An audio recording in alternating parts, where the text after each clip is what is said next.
Welcome back to the deep dive, where we really get into it. Today, we are diving into a pretty interesting critique of the Jobs to be Done framework, JTBD for short.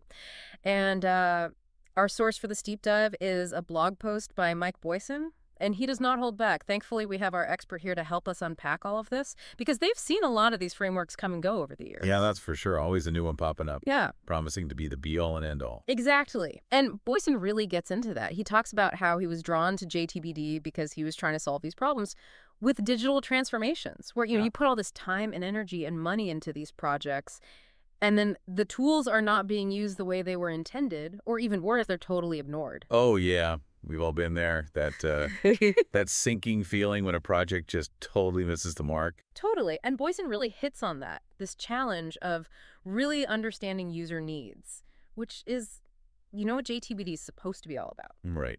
At least in theory. Exactly. But here's where Boyson gets fired up. He is not a fan of what he calls the shortcuts and derivative works that he's seeing around JTBD, like the simplistic methods and these presentations that are all flash and no substance. He even compares it to Bullshido, which he explains is basically a martial art that's all for show. Ouch. Yeah, I can see why that would rub some people the wrong way.